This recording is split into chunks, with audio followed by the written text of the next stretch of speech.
Thank you, Chairman McHenry, for putting this historic hearing together, long in the making. Thank you to our witnesses. It's great to have all 5 of you here today. Today's hearing directs attention to the Commission's dysfunctions and, frankly, to the Chairman's politicization of the Commission and its work. Let me highlight 7 failures. Abuse of the rulemaking procedures, 61 so far, inappropriately short public comment periods, unworkable and unlawful ESG disclosure mandates, Hotel California-style rules for crypto, where they all have the ability or direction to come check in anytime you like, but never with the authority to leave with some approval or clarity. Endless discovery with no resolution, no clarity, regulation by enforcement for crypto. An unworkable proposal to overhauling our equity market structure, de facto ban on crypto through proposed custody rule, and failure to work with Congress, frankly undermining the work that Congress done to provide clarity here. So as many of my colleagues have done today at this hearing, the courts have, even the DOJ, have highlighted severe mismanagement. The list goes on, but unfortunately, I do have limited time. Commissioner Peirce, would you say that the SEC's rulemaking and enforcement agenda reflects the priorities of the commissioners as a whole, or has the Commission become an extension of Chairman Gensler's agenda? The agenda is the Chairman's agenda. Do you guys have collaboration? I mean, I saw one of the commissioners today look like it might be the first time he was asked his opinion on something, just expected to ratify whatever Chairman Gensler throws out there. I mean, I think the issue is that Chair Gensler has a lot of ideas that he's trying to move forward on, and there are other things that I think we should be spending our time on that we're not spending our time on, and so I think that's the nature of some of our disagreements. Problems being left unsolved. I appreciate you for highlighting many of them.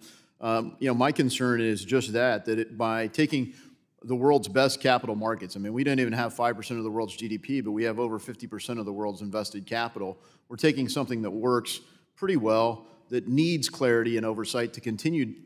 Instead, we're working with a declared war by Secretary Warren and other Gary Gensler allies to undermine our capital markets and some of the most innovative companies out there. For that reason, I propose the SEC Stabilization Act as a structural reform to deal with our Gary Gensler problem, but also with the structural challenges at the SEC that highlight it can be exploited by bad actors. One of the areas that I want to highlight is special purpose broker-dealers. Commissioner Peirce, do you believe that a special purpose broker-dealer process could provide a first step towards broker-dealers handling tokenized securities? I mean, at the time that it came out, I said it could be a baby step, but that was 4 years ago, and this baby's not walking yet. So I'm not as optimistic as I was back then. Yeah, I'm concerned as well, and it kind of creates a separate path where some of Chairman Gensler's friends and allies could get special permission and the rest of the market be excluded. For each commissioner, maybe we'll start down there with you, Mr. Ueda. Have you or any member of your staff been instructed by the SEC staff to direct or otherwise ask FINRA to avoid approving broker-dealer applications with crypto assets? No, I have not. Commissioner Peirce?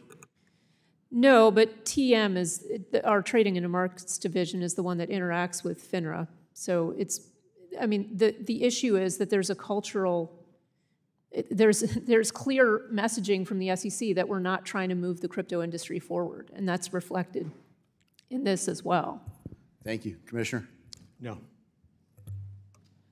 No, and I think I might disagree a little bit with the clear messaging point from Commissioner Peirce on the clear direction.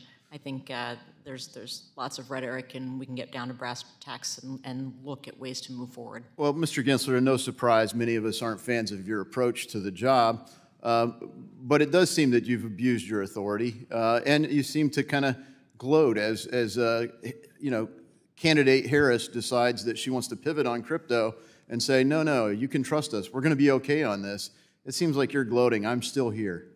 I'm not going anywhere. The war on crypto goes on. So as you highlighted, you meet with the chairman of the Federal Reserve regularly. Do you guys discuss things like Operation Choke Point 2.0, the way to block and restrict market certainty for crypto-affiliated firms?